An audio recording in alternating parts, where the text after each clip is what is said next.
नमस्कार बच्चों, आज हम सब पढ़ेंगे कक्षा 8 की संस्कृत रुचिरा भाग 3 का दूसरा पाठ। विलस्य वाणी न कदापि में श्रुता। विलस्य यानी गुफा की, वाणी मतलब आवाज़, न मतलब नहीं, कदापि मतलब कभी भी, में मतलब मेरे द्वारा, श्रुता मतलब सुनी गई। यानी गुफा की आवाज़ मेरे द्वारा कभी भी नहीं सुनी गई, या अर्थात मैंने कभी भी गुफा की आवाज़ नहीं सुनी। प्रस्तुत पाठ संस्कृत के प्रसिद्ध कथा ग्रंथ पंचतंत्रम के तृतीय तंत्र कोकोलुकीयम से संकलित है। पंचतंत्र के मूल लेखक विष्णु शर्मा हैं। इसमें 5 खंड हैं जिन्हें तंत्र कहा गया है।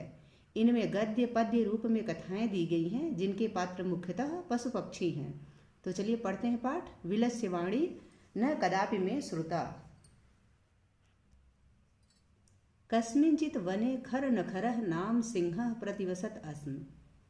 कस्मिंचित मतलब किसी, वने मतलब जंगल में, खर नखरः यानी खर नखर नाम का सिंह प्रतिवसत अस्म शेर रहता था।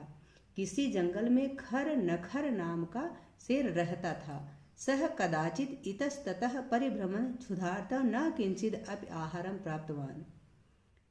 कदाचित, सह कदाचित, वह किसी समय, क्षुधार्थः इतस्ततः परिभ्रमत, भूख से व्याकुल इधर उधर घूम रहा था। और न किंचित अब आहारम प्राप्तवान, लेकिन कुछ भी आहार प्राप्त नहीं कर सका।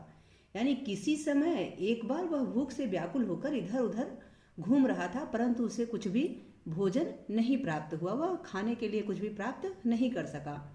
ततः सूर्यास्त समये एकाम महति गुहाम दृष्ट्वा सह अचिंतयत। ततः मतलब तब सूर्यास्त समय यानी सूर्य अस्त के समय में, एकाम मतलब एक, महती मतलब बड़ी, गुहा मतलब गुफा, दृष्टवा देख करके, सह अचिंत्यत उसने सोचा। अतः सूर्यास्त के समय एक बड़ी गुफा को देख करके उसने सोचा। न्यूनम एतस्याम गुहायाम रात्रौ कोऽपि जीवः आगच्छति। न्यूनम मतलब निश्चित रूप से, एतस्याम यानी इस गुफा में, एतस्याम मतलब इसमें, गुहायाम यानी इस गुफा में, रात्र में, कोअपि कोई भी, जीव यानी जीव, आगच्छति आता है। उसने सोचा, सह अचिंत्यत यानी उसने सोचा कि निश्चित रूप से इस गुफा में रात्र को कोई ना कोई जीव जरूर आता है। अतः अत्रैव निगूढ़ो भूत्वा तिष्ठामि इति। अतः अत्रैव इसलिए यहीं मतलब यहाँ पर ही, निगूढ़ो भूत्वा यानी छिप करके, तिष्ठाम यानी बैठ जाता हूँ, इति ऐसा उसने सोचा, शेर ने ऐसा सोचा। एतस्मिन् अंतरे गुहायाः स्वामी दधिपुच्छः नामकः श्रृगालः समागच्छत्। एतस्मिन् अंतरे यानी इसी बीच, गुहायाः यानी गुफा का, स्वामी दधिपुच्छ नामक श्रृगालः यानी श्रृगाल, समागच्छत यानी वहां आया। इसी समय यानी इसी बीच में गुफा का जो स्वामी था दधिपुच्छ नामक श्रृगाल, वह वहां आया। इसी समय गुफा का स्वामी दधिपुच्छ नामक श्रृगाल वहां आया। सह च यावत् पश्यति तावत् सिंहपद पद्धति गुहायां प्रविष्टा दृश्यते न च बहिरागता। सह च यावत् वह जहां तक, पश्यति यानी देखता है, यावत मतलब जहां तक, पश्यत मतलब देखता है, तावत मतलब वहां तक, सिंह पद पद्धति यानी सिंह के पैरों के निशान, शेर के पैरों के निशान, गुहायाम प्रविष्टा दृश्यते गुफा में प्रवेश किए हुए दिखाई देते हैं। न च बहिरागता लेकिन बाहर आए हुए नहीं दिखाई देते हैं। यानी शेर के निशान अंदर जाते हुए तो पड़े हैं, परंतु वापस आने का निशान नहीं पड़ा है। यह स च यावत् पश्यति तावत् सिंह पद्धति गुहायाम प्रविष्टा दृश्यते। वह जहां तक देखता है तहां तक उसे शेर के पैरों के निशान गुफा में प्रवेश करते हुए दिखाई देते हैं, परंतु न च बाहिरागता लेकिन बाहर आते हुए नहीं दिखाई दिए। श्रृगालः अचिंत्यत यानी गीदड़ ने सोचा। अरे अहो विनष्टो अस्मि, अरे मैं तो मारा गया। उसने सोचा, करे मैं तो मारा गया। अहो विनष्टो अस्मि, विनष्टो अस्मि मतलब मारा गया, मैं तो मारा गया। न्यूनम अस्मिन् बिले सिंह अस्ति इति। न्यूनम यानी निश्चित रूप से, अस्मिन विले इस बिल में, बिल मतलब गुफा में, सिंह अस्ति इति तर्कयामि, सिंह है ऐसा तर्क किया, अर्थात ऐसा उसने सोचा। श्रीगाल ने सोचा कि निश्चित रूप से, न्यूनम मतलब निश्चित रूप से, इस बिल में अर्थात इस गुफा में शेर है, ऐसा उसने तर्क किया, ऐसा श्रीगाल ने सोचा। तत् किम करवाणी, तो क्या करना चाहिए, अतः अब मैं क्या करूं, एवं विचिंत, ऐसा सोच करके, विचिंत मतलब सोच करके, ऐसा सोच करके, दूरस्थ रवम कर्तुम आरब्ध, दूरस्थ यानी दूर से ही, रवम यानी आवाज, कर्तुम आरब्ध करना शुरू कर दिया, यानी यह सोच करके वह दूर से ही आवाज लगाना शुरू कर दिया, आवाज देना शुरू कर दिया। भो बिल किम न स्मरसि, भो बिल मतलब हे बिल यानी हे गुफा, हे गुफा, किम न स्मरसि, क्या तुम्हें याद नहीं है, यन मया त्वया सह समयः कृतो अस्ति, यत यदा अहम बाह्यतः प्रत्यागमिष्यामि तदा त्वं माम आकरिष्यसि। हे बिल, अर्थात बिल का मतलब भी होता है गुफा, तो हे गुफा, क्या तुम्हें स्मरण नहीं है, यानी क्या तुम्हें याद नहीं है कि मैंने, यन मया त्वया सह, कि मैंने तुम्हारे साथ, समय अर्थात समझौता किया हुआ था, यानी हमारा तुम्हारा यह समझौता हुआ था कि यदा अहम, यदि मैं, बाह्यात बाहर से, प्रत्यागमिष्यामि आता हूँ तो, तदा मतलब तो, तुम माम यानी मुझे, आकरिष्यसि यानी पुकारोगी, आकरिष्यसि यानी पुकारोगी। हे बिल, क्या तुम्हें याद नहीं है कि मैंने तुम्हारे साथ समझौता किया है कि जब मैं बाहर से वापस आऊंगा तो तुम मुझे पुकारोगी। यदि तुम मां न आह्वयसि तहिर अहम द्वितीयं बिलम यास्यामि इति, यदि तुम मां मतलब मुझे, न आह्वयसि नहीं पुकारोगी यानी नहीं बुलाओगी, तो तहिर मतलब तो, अहम मतलब मैं, द्वितीयं बिलम यास्यामि तो मैं दूसरे गुफा में चला जाऊंगा, इति ऐसा श्रीगाल ने कहा कि हे बिल, हे गुफा, क्या तुम्हें याद नहीं है कि हमारा समझौता हुआ है कि जब मैं बाहर से आऊंगा तो तुम मुझे आवाज दोगी, यदि तुम मुझे आवाज नहीं दोगी अर्थात यदि तुम मुझे नहीं पुकारोगी तो मैं दूसरे बिल में चला जाऊंगा, या श्याम मतलब चला जाऊंगा, तो मैं दूसरे बिल में चला जाऊंगा, दूसरी गुफा में चला जाऊंगा, ऐसा श्रीगाल ने गुफा से कहा। अथ एतत् श्रुत्वा सिंहः अचिंत्यत, अथ मतलब अतः, एतत् श्रुत्वा ऐसा सुन करके, सिंह यानी शेर ने, अचिंत्यत यानी सोचा, न्यूनम एषा गृहा स्वामिनः सदा समावाहनम करोति, न्यूनम मतलब निश्चित रूप से, यह ऐसा मतलब यह, गुहा मतलब गुफा, स्वामी को अपने स्वामी को, सदा मतलब हमेशा, आवाहनम अकरोति यानी आवाहन करती है, निश्चित रूप से यह गुफा अपने स्वामी का हमेशा आवाहन करती है अर्थात बुलाती है अपने स्वामी को। परंतु मद भयात न किंचित अपि वदति, परंतु मेरे भय से, न किंचित वदति, परंतु मेरे भय से, मद भयात यानी मेरे भय से, मेरे डर से कुछ भी नहीं बोल रही है। शेर ने सोचा कि निश्चित रूप से यह गुफा अपने स्वामी को हमेशा पुकारती है, परंतु आज मैं यहाँ पे हूँ तो मेरे भय के कारण कुछ भी नहीं बोल रही है, ऐसा शेर ने सोचा। अथवा साध्यवदम उच्यते, अथवा यह उचित ही कहते हैं कि भय संत्रस्त मनसाम हस्तपादादिका क्रिया प्रवंतन्तेन वाणी च बेपथुश्च अधिको भवेत, अर्थात भय संत्रस्त मनसाम यानी भय से डरे हुए मन वाले लोगों का, हस्तपादादिका क्रिया हाथ पैर आदि की क्रियाएं काम करना बंद कर देती हैं, यानी हाथ पैर सब कुछ चलना बंद हो जाता है। भय से संत्रस्त जो लोग डरे हुए रहते हैं, भय से डरे हुए मन वाले लोगों के हाथ पैर की क्रियाएं काम करना बंद कर देती हैं। और प्रवंतन्तेन वाणी च बेपथुश्चाधिको भवेत, और उनकी आवाज भी अधिक कांपने लगती है। अधिको बेपथुश्च अधिको भवेत्, यानी उनकी वाणी भी और अधिक कांपने लगती हैं। प्रवंतन्ते यानी कांपने लगती है, उसकी आवाज भी कांपने लगती है। जो डरा हुआ व्यक्ति होता है उनके हाथ पैर की क्रियाएं काम करना बंद कर देती हैं और उनकी आवाज भी कांपने लगती है, ऐसा शेर ने सोचा। ठीक है। तद अहम अश्य आवाहनम करोमि। तद मतलब तो, तब, अहम मैं इसका आवाहन करता हूँ। शेर ने सोचा कि तद अहम अस्य आवाहनम करोमि, तो मैं इसे पुकारता हूँ, मैं इसका आवाहन करता हूँ। एवं सह बिले प्रविश्य में भोज्यम भविष्यति।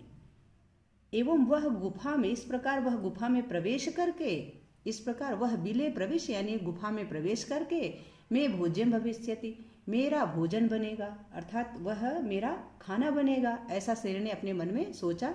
इत्थम विचार्य सिंह सहसा श्रृगालस्य आवाहनम अकरोत्। इत्थम विचार यानी ऐसा सोच करके शेर ने, सिंह यानी शेर ने, सहसा मतलब अचानक से, श्रृगाल से यानी श्रृगाल को, आवाहनम अकरोत् पुकारा यानी श्रृगाल का आवाहन किया। उसको, जो श्रृगाल था उसको शेर ने बुलाया। ठीक है। सिंहस्य उच्च गर्जन प्रतिध्वनिना सा गुहा उच्चै श्रृगालम आह्वयत्। सिंहस्य उच्च गर्जन प्रतिध्वनिना सा गुहा उच्चै श्रृगालम आह्वयत्। सिंह की उच्च गर्जना के साथ, यानी शेर की गर्जना से, यानी उसकी दहाड़ से,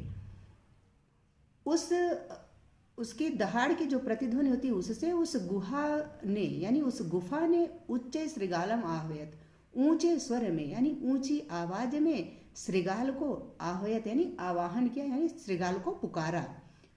जो शेर की गर्जना थी, दहाड़ थी, उसकी गूंज से गुफा ने जोर से गीदड़ को पुकारा, बहुत ऊंची ध्वनि में, उच्च गर्जना यानी ऊंची ध्वनि में उस श्रृगाल को पुकारा।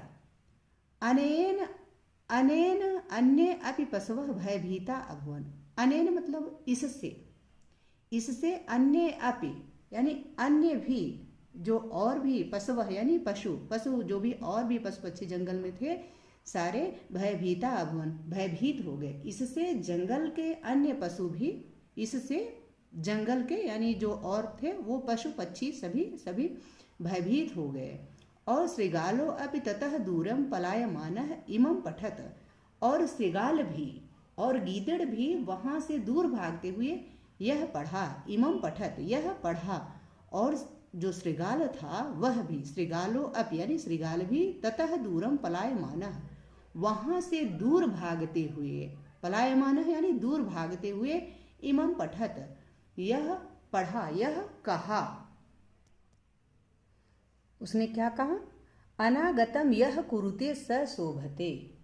यह अनागतम कुरुते स शोभते, अर्थात जो आने वाले दुख का समाधान कर लेता है वह सुखी रहता है। शोभते मतलब सुखी रहता है। जो आने वाले दुख का या फिर विपत्ति का समाधान कर लेता है वह सुखी रहता है। सह सोचते यो न करोत्या अनागतम, जो आए हुए को नहीं करता, यो अनागतम न करोति सह सोचते, वह सोचता है, अर्थात वह दुखी रहता है। जो समाधान नहीं कर लेता है, आने वाले दुख का समाधान नहीं कर पाता है, वह दुखी रहता है। ठीक है। स सोचते यो न करोत्य अनागतम, यानी जो आए हुए दुख का, आने वाले दुख के बारे में जो नहीं सोच पाता है, उसका समाधान नहीं सोचा रहता है, वह दुखी रहता है। वने अत्र संस्थस्य समागता जरा। वने अत्र यानी यहाँ वन में, वह श्रृगाल कहता है कि यहाँ वन में संस्थस्य यानी रहते हुए, समागता जरा यानी जरा मतलब होता है बुढ़ापा, समागता आ गया, अर्थात यहाँ जंगल में रहते रहते मैं बूढ़ा हो गया, मेरा बुढ़ापा आ गया। परंतु विलस्य वाणी न कदापि में श्रुता। बिल के द्वारा यानी गुफा के द्वारा, गुफा की वाणी मतलब आवाज, न मतलब नहीं, कदापि मतलब कभी भी, में मतलब मेरे द्वारा, श्रुता मतलब सुनी गई, कभी भी मेरे द्वारा गुफा की आवाज नहीं सुनी गई। अर्थात वह कहता है कि जो लोग अब आने वाले दुख का समाधान पहले कर लेते हैं वो सुखी रहते हैं, और जो आने वाले दुख का समाधान नहीं करते हैं वो दुखी रहते हैं। और इस वन में रहते हुए वने अत्र संस्थस्य समागता जरा, यानी इस वन में रहते हुए मेरा बुढ़ापा आ गया, मैं बूढ़ा हो गया, लेकिन मैंने कभी भी गुफा की वाणी नहीं सुनी, गुफा की आवाज़ नहीं सुनी। विलस्य वाणी न कदापि मैं श्रोता, मेरे द्वारा कभी भी गुफा की आवाज़ नहीं सुनी गई। इस प्रकार वह श्रीगाल दूर भाग गया। सभी जितने भी पशु पक्षी थे सब जो है वो एकदम चौकन्ने हो गए। तो आशा है कि आप सबको इस पाठ का अर्थ अच्छे से समझ में आ गया होगा। ठीक है, अब चलिए अभ्यास कार्य देख लेते हैं। यह पाठ से संबंधित शब्दार्थ है जो कि किताब में ही दिया गया है, आप लोग इसको नोट कर लीजिएगा। ठीक है, अगला प्रश्न देखते हैं। अब हम अभ्यास कार्य देख रहे हैं। उच्चारणम कुरुतः, यानी उच्चारण कीजिए, विद्यार्थी स्वयं करें। कस्मिंचित विचिन्त्य साधिध्यम शुद्धार्थ एतत् श्रुत्वा भय संत्रस्त मनसाम सिंह पद पद्धति समाह्वानम प्रतिध्वनि है। दूसरा प्रश्न है एक पदेन उत्तरम लिखत, एक पद में उत्तर लिखिए। तो हमने यहाँ लिख दिया है, इसका जो उत्तर है उसको आप लोग देख लीजिए। और तीसरा प्रश्न है पूर्ण वाक्येन उत्तरत, पूर्ण वाक्य में उत्तर दें। तीसरे प्रश्न का उत्तर हमने यहाँ लिख दिया है, तो आप लोग इसको यहाँ से देख लीजिए, यहाँ से। ठीक है,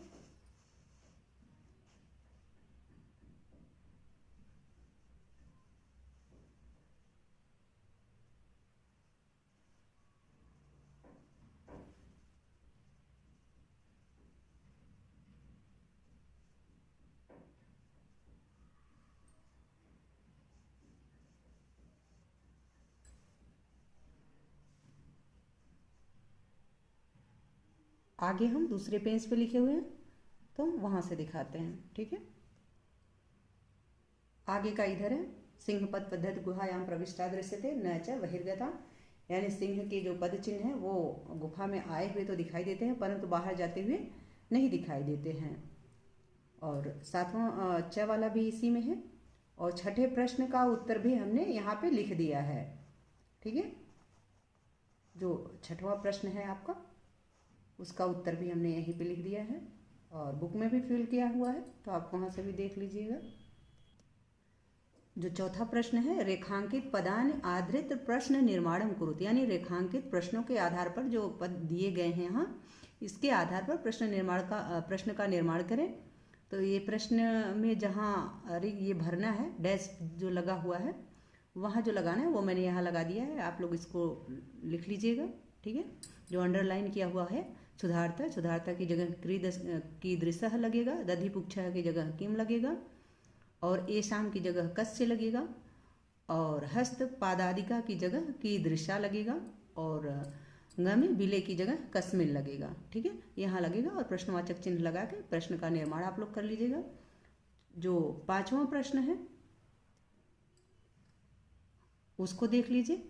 घटना क्रमानुसारम वाक्यानि लिखते, यानी घटना क्रम के अनुसार वाक्यों को लिख दीजिए, लिखिए। तो जो ग वाला है वो पहला है और ख वाला दूसरा है, क वाला तीसरे नंबर पे आता है, और चौथे नंबर पे आता है छ वाला, पांचवें नंबर पे आता है घ वाला, छठे नंबर पे ङ वाला और सातवें नंबर पे छ वाला। तो आप लोग इसको क्रम से क ख ग करके फिर नंबर 1 नंबर 2 ये वाला लिख लीजिएगा। ठीक है, आगे छठवां प्रश्न हम यहाँ भी दिखा देते हैं, पहले दिखा भी चुके हैं,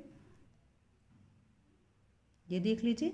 यहाँ दिया गया है एकाम महति गुहाम दृष्ट्वा सह अचिंतत अस्मिन वाक्य कति विशेषण पदानि संख्यान सह पदानि अपलिखते, यानी कि एकाम महति गुहाम दृष्ट्वा सह अचिंत्यत, इसमें कौन से, इस वाक्य में कौन से विशेषण पद हैं उसे संख्या के साथ लिखिए। ठीक है, तो इसमें 2 विशेषण पद हैं, पहला है एकाम, दूसरा है महिताम। और जो ख वाला है तद अहम अस्य आवाहनम करोमि, अत्र अहम इति पदम कस्मै प्रयुक्तम, इसमें अहम ऐसा किसके द्वारा कहा गया है, किसके लिए प्रयुक्त हुआ है, तो सिंह के लिए प्रयुक्त हुआ है। यदि तुम मां न आह्वयसि अस्मिन वाक्य कर्तृ पदम किम, इसमें कर्ता पद क्या है, तो त्वम जो है वो इसमें कर्ता पद है। ठीक है, घ वाला है सिंह पद पद्धति गुहायाम प्रविष्टा दृश्यते अस्मिन वाक्य क्रियापदम किम, इस वाक्य में क्रियापद क्या है, तो इस वाक्य में क्रियापद है दृश्यते। ठीक है, वने अत्र संस्थस्थ समागता जरा, अस्मिन वाक्य अव्यय पदम किम, इसमें अव्यय पद क्या है? अव्यय पद होता है जो कभी नष्ट नहीं होता, यानी जिसका रूप बदलता नहीं है, तो अत्र जो है वो अव्यय पद है, तो अत्र अव्यय पद है। और जो 7वां प्रश्न है आपका भरने वाला, उसको भी मैंने यहाँ भर दिया है, आप लोग यहाँ से नोट कर लें, ठीक है। यहाँ जो तहिर है, इसमें इस जो किताब मेरे पास है इसमें इसके लिए रिक्त स्थान नहीं बना हुआ है, लेकिन ये जो तहिर शब्द है इसका यहीं पे फिल करना है, इसको यहीं पे भरना है। तो मैंने यहाँ लिख दिया है, आपकी किताब में यदि रिक्त स्थान हो तो आप उसको यहाँ पे ही भर लीजिएगा, ठीक है। आशा है कि आप सबको इस पाठ का अर्थ और अभ्यास कार्य सब अच्छे से समझ में आ गया होगा, ठीक है। मिलते हैं अगले वीडियो में, तब तक के लिए देखते रहिए राष्ट्र गौरव हिंदी संस्कृत। नमस्कार।